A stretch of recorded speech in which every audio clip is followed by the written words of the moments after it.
First time my wife gave me a blowjob, my hands went numb. I'm like, I'm either having a stroke or this girl knows her way around a winner. And I told her when she got finished, I said, that's the best damn blowjob I ever had in my life, by a lot. And she goes, I know it's kind of weird because I used to be not that good at it. And I was talking to my friend Ted the Florist who lived down the street, and I just asked him how he does it.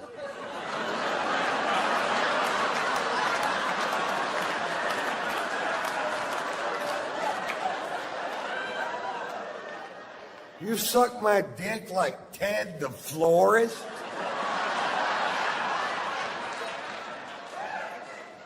Well, that motherfucker knows what he's doing, I'll tell you that. Now every time I see Ted, I'm like, you ought to open a school, dude. Call it Ted's Head. Tulips for every occasion.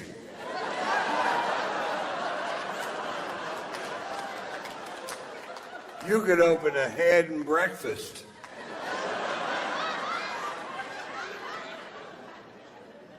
Well, then what would my slogan be? Food. It's the only thing that doesn't suck.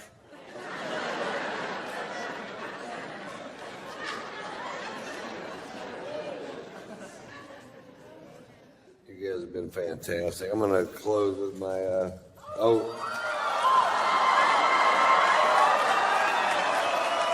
So nobody's watching the dogs, I guess.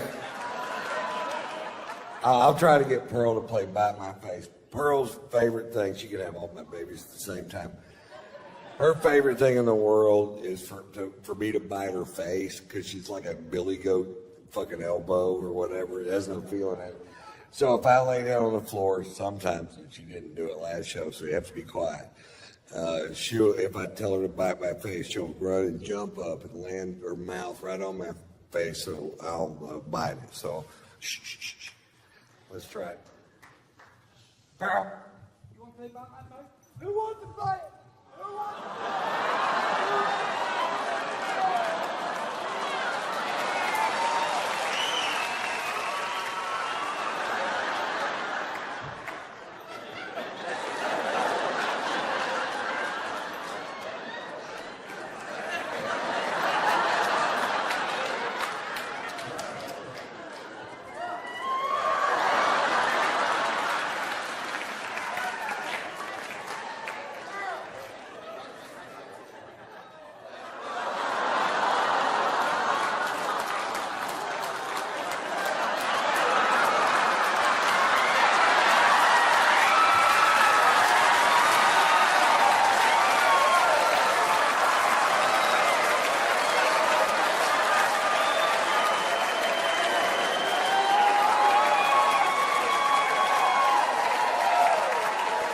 Well, that went way better than I thought it would.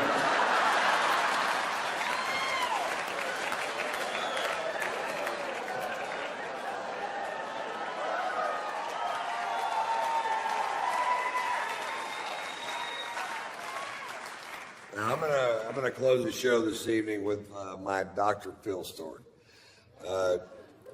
Dr. Phil McGraw is a friend of mine. We play golf together all the time out in Los Angeles, and he's a great guy. You never know. We became friends from him being a fan, and you never know if you see somebody on TV what they're going to be like in person. Doc's a solid fucking dude, I guarantee you that. He's straight as he can be, but he's a great fucking hang, and he's a great asset for me. My father passed away when I was young, and now I'm in this big business world.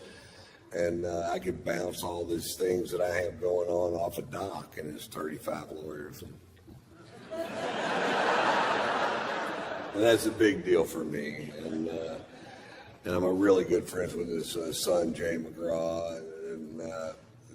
But anyway, the other day I was talking to my son about self-esteem, and a few days later I was playing golf with Doc, and I said, Doc, if you were going to tell somebody one thing to do to make themselves feel better about who they are, what would it be? And he said, finish the things you start. And I said, well, that's brilliant. And I went home, and there was a half a bottle of scotch sitting on the counter.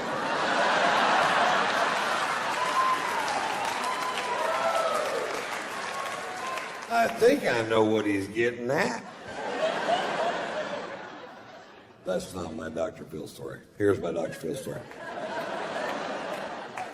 Every year, Doc and his family rent a yacht for 12 days in the Mediterranean, and that's their vacation. And it's the only way he can get away, you know, because he is the most famous person in America. He's the most recognizable face, 6'4", bald dome head, porn mustache. You can spot him from any fucking room. And because he seems so approachable on television, and he really is approachable, I mean, he's a sweetheart of a dude, but people are always, anytime he goes out in public, they're just, oh, what about this? And that's fine at first, but eventually it will eat the skin off your fucking bones if you can't walk out of your house without somebody going, hey, my brother-in-law's all fucked up in the head, and I was wondering if you could just sit out for just a second. Come back here! Asshole! And that's exactly how it happens. I've seen it, and so that's what they do. Well, this summer, my wife and I went on vacation to France and Monaco, and I need a break too. Sometimes I do 140 cities a year. I do more dates than any other comic, more cities than any other comic working today because I just love fucking doing it. And 20 minutes from now, nobody's going to give a fuck about what I have to say. So while they do, I believe I'll do a lot of shows. Hey? So we're in France and Monaco and having a great time, man. We're just I'm really in love with my wife. She's so talented. We have a fun life together, and we're there. And then one day the phone rings and it's Doc, and he goes, "Aren't you guys in Monaco?" And I said, "Yeah." He goes, "We're going to be in Monaco tomorrow. Why don't you come party on the yacht?" And I said, "Fuck yeah." Which is what you say if somebody says, "You want to come party on the yacht?" You go, "Fuck yeah." In fact, let's try it one time. You want to come party on the yacht? Fuck yeah. I don't have a yacht. So I was like, yeah, fuck, this is great, man. We're excited. We were down there. We were staying at the Fairmont Hotel overlooking the little yacht harbor in Monaco. Very cool place. And we were down there looking at the yachts the day before, going, wouldn't it be cool if you knew somebody that had one of these things? You could just hop on it and fucking throw it the fuck down. And it's everybody's yacht, man. This is yacht heaven. This is Steve Wynn's yacht. Prince Albert of Monaco's yacht. This is that Russian dude with the tiny giraffes.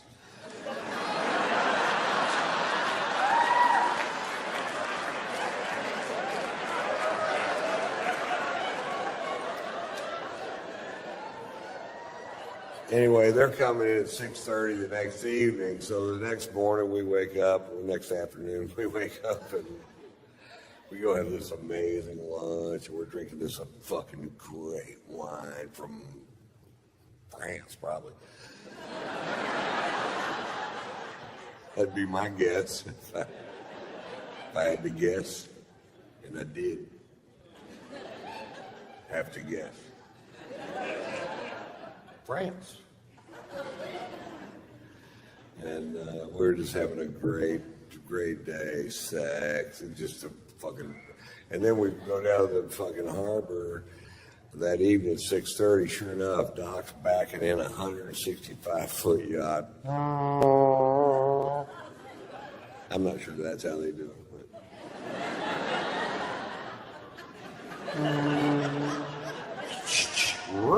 Beep, beep, beep, beep.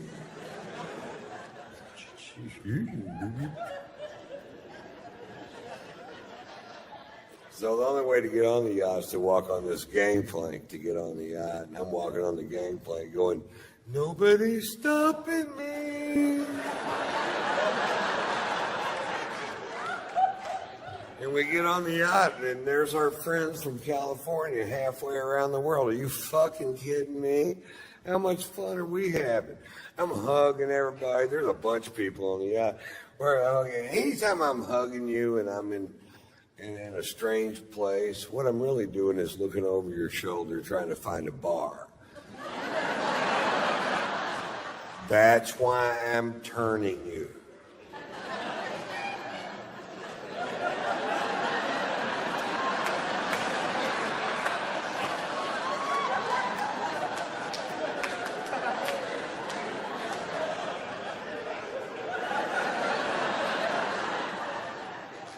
And I see the bar, and right in the dead front center of the bar is a bottle of famous black grouse, which is a scotch I started drinking when I was in Scotland for the Open Championship at Turnberry.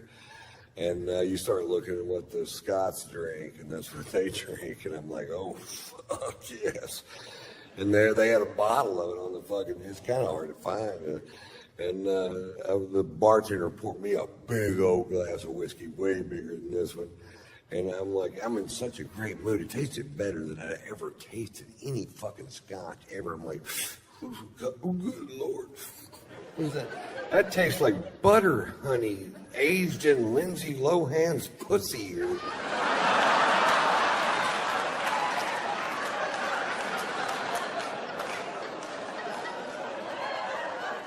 It tasted so good, I decided to skip dinner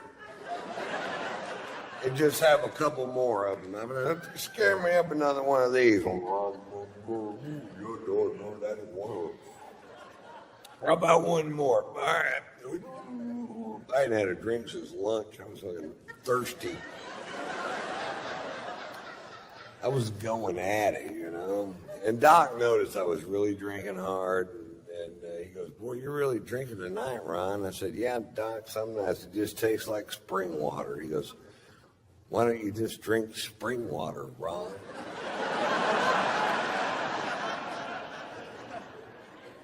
I don't know. I'm not a fucking doctor.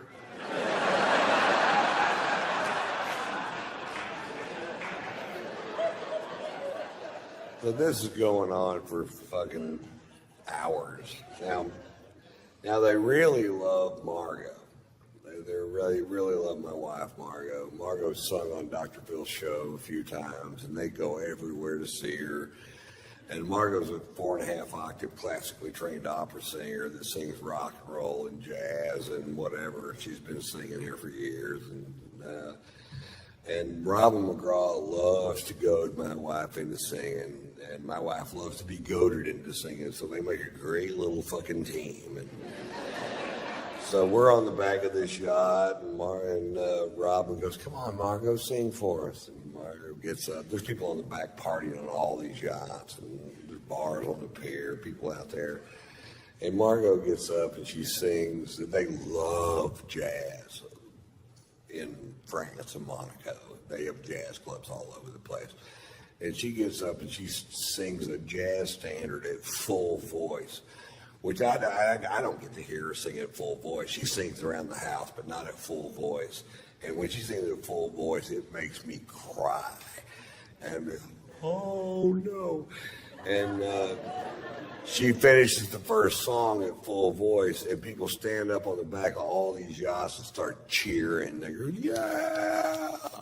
And I'm like, oh, how cool is this, man? They really dig jazz. I forgot how much they dig jazz. She gets up and sings another song, fucking screaming.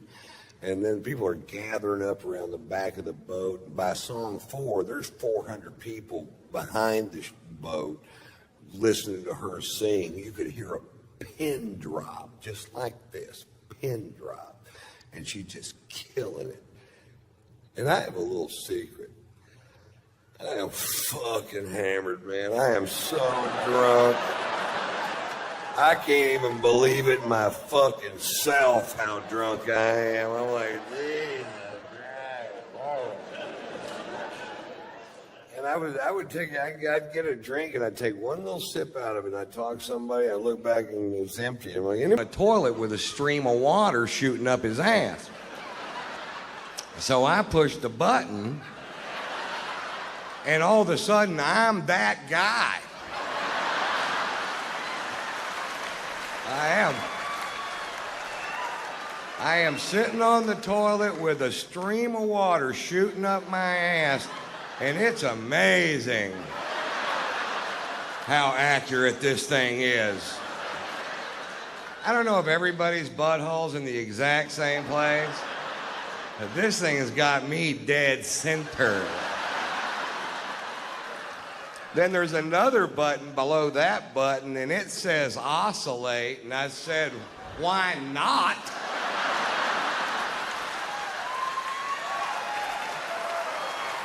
Now I have a rotating stream of water shooting up my ass.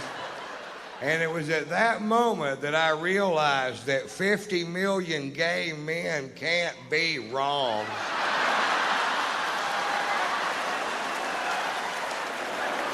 I'm singing songs to this toilet. I'm in love. I honestly love you. My wife caught me spreading cake on my ass just so I could go wash it off.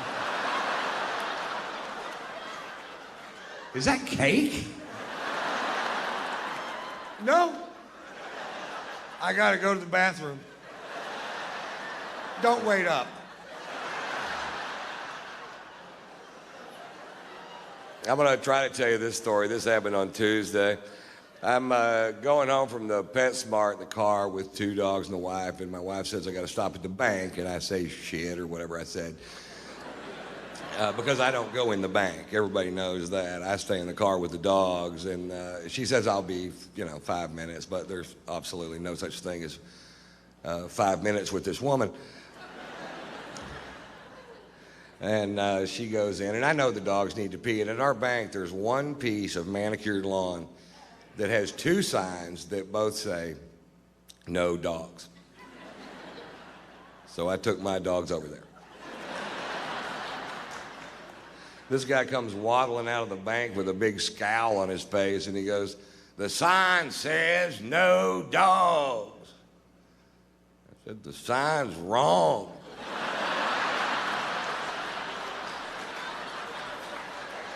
That sign should say 2 dogs.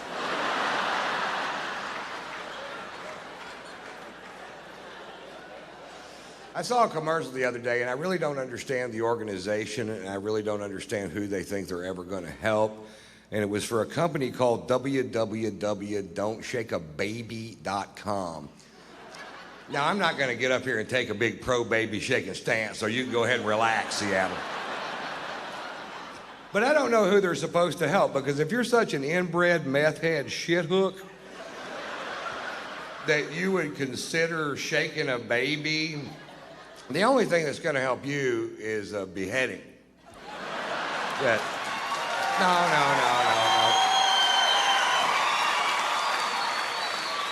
Now, I know there's people in the audience tonight going, but Ron, what if the baby's asking for it? Don't shake a baby. What if I can't find my car keys and I've looked everywhere?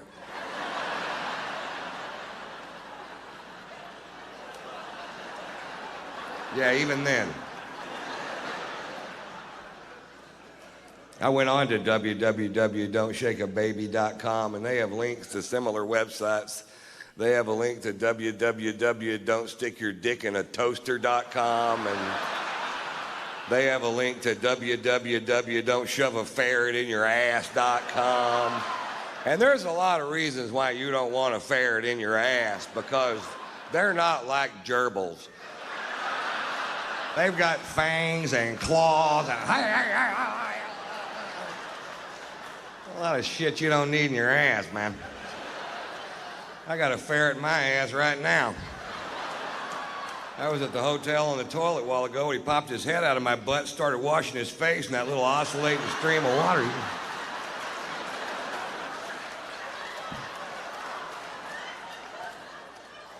Is that cake?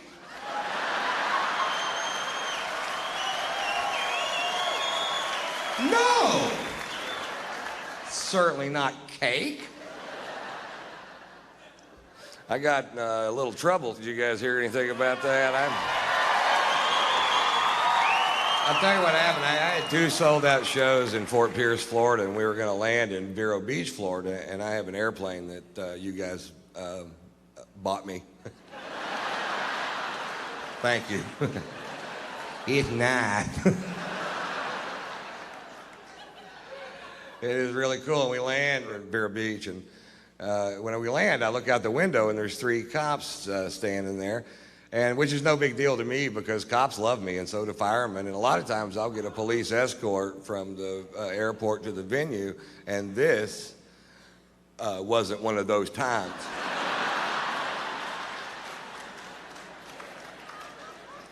I got out of the plane, and there was a cop there, and he said, "Mr. Wyatt, we've been told that there are drugs on this plane by an anonymous tip." And I said, "There are absolutely no drugs on that plane." Now, I did have a little bit of weed in my bag, but I wasn't on the plane, so technically I'm not lying to this guy. And, he goes, "Well, do you mind if we search the aircraft?" And I said, "You absolutely cannot search this aircraft unless you have probable cause, because I still have civil liberties." You know what I mean? I do. And they said, "Okay, well, we just want the drug dog to walk by it a couple times." And I said, "Fine." And the drug dog walks by a couple times, and the guy goes, "Well, the dog gave us a signal that there are drugs on the plane." And I'm like, "No, he didn't. That dog didn't do anything. I was staring straight at him. He didn't wink, blink, oof a paw. What's his signal, a blank stare? That's all he did." Because the dog says there's drugs on the plane. I'm like, "Well, I said there wasn't drugs on the plane. Who are you going to believe, me or the..." Fuck, never mind, Now, I've got a show to go to. They spend an hour and a half going through this plane. An hour and a half, and I'm just sitting there going, "Oh, come on." And they get finished. Of course, there is no drugs on the plane, and I knew there wasn't. And I assume now they're going to let me go, and I'll go do my show. And I was like, "Well, that's fine, whatever." And then they go, "Well, now the dog needs to sniff that bag on your shoulder." And I was like, "Ruh-roh."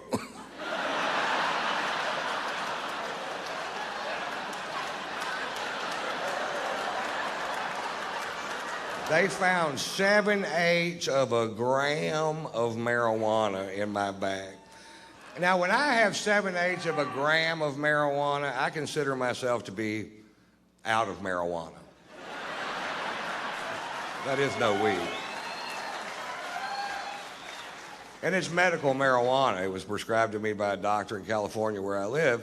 And I told the cop that, and he said, "Well, what did you tell a doctor to get a prescription for marijuana?" And I said, "Well, the doctor said, 'Do you have any symptoms that marijuana helps alleviate?'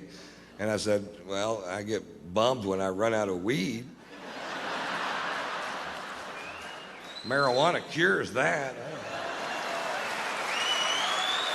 They handcuffed me and put me in the back of a cop car and took me to jail. Now, I'm not whining about that. I broke the law. That's fine. But fuck, this is Florida. These cops drove by 3 meth labs and a dead hooker just to get there.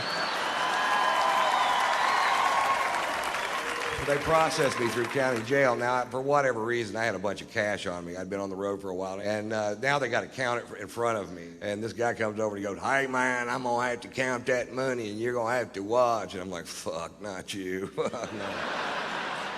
This money's in banded $5,000 stacks. And he picks one of them up, and he goes, "1 Mississippi. 2. He didn't really say Mississippi, but he fucking could have. 2 Mississippi. And I go, "You can't do it that way. It'll take forever. Just take the band off and start counting. 1, 2, 3, 4, 5. When you get to 50, that's 5,000. Then just start the next stack." And he goes, "That's a good idea." That's what he said. So he counts the second stack, and he goes, "Hey, buddy, wait a minute. There's only 42 in this one." I said, "Oh, that's okay. Just get 8 more out of this one. Put it in this one. Now you have 2 stacks of 50. That's $10,000. I'm teaching this motherfucker how to count." I was in jail for an hour and a half, and I don't know how word gets out so fast, but when I walk out of the jail, there's a big truckload of kids, and they have these signs that say, "Free Tater."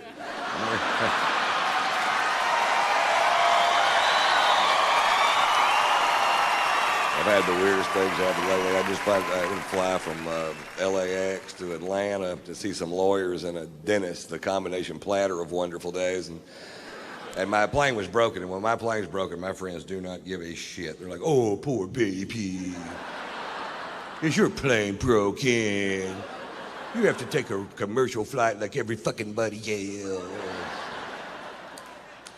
But it's not like it used to be, or either that or I'm losing touch, you know, because I'm standing in line, I got a first class ticket, and I get up to the front of the line, and there isn't anybody there. It's just a kiosk with a computer terminal, and I'm not good at computers, and I don't want to touch this thing because it's got grease and dirt, and what I can only pray to Jesus is meringue.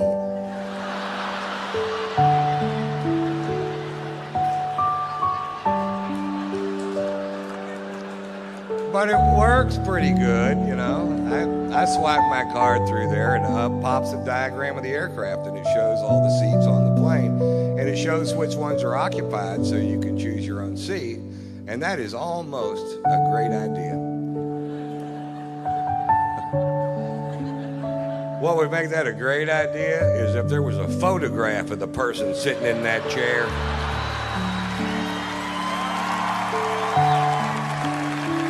About a 5-minute bio clip telling you a little bit about them and what their breath smells like. Right, because I picked my seat and I'm in first class, so as soon as I walk into the cabin, I can see my chair, and sitting right next to me is a big fat fuck.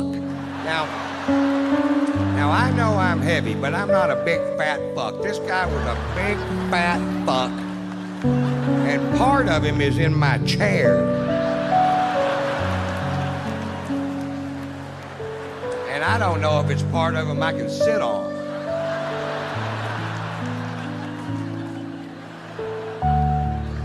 Hey, I've got a little tip for the morbidly obese, and I don't mean to sound cruel, but once you get to 550 pounds, stay home and go for the record. I'll sponsor you. Write tatersalad.com on your gut, and I'll send peaches over there. Peaches? Why wouldn't I send pizzas? I'll send peaches in a salad. But where would be the comedy, Mr. White? Oh, so you're all hung up about that, huh?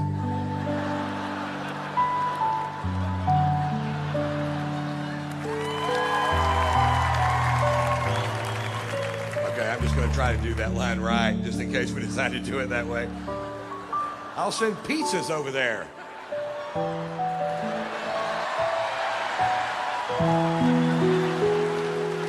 Oh, that is funny. He said pizzas.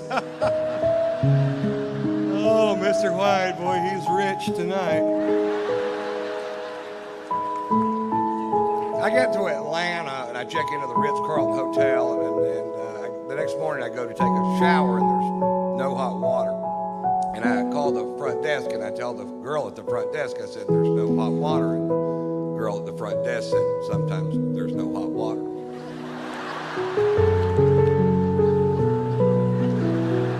Didn't I just tell you that? I said, I've stayed in $20 a night motels. The water was so hot you could cook your nuts with it. Well, every once in a while, everybody will wake up at the same time, and they all take a shower at the same time, and we just run smack out of hot water. You guys didn't think about that. They thought about it at the Motel 6. But that whole concept of people wake up in the morning with shit to do got right by the Ritz-Carlton Hotel.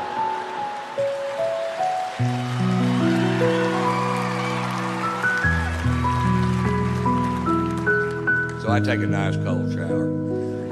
Then I got to go meet with these lawyers. Now I hate lawyers. I just can't stand them, and I hate them worse than you do, no matter how much. Have you ever seen a video of that guy shooting his lawyer, and his lawyer's trying to hide behind that little tree, and he just keeps shooting? That's the funniest fucking thing I've ever seen in my goddamn life.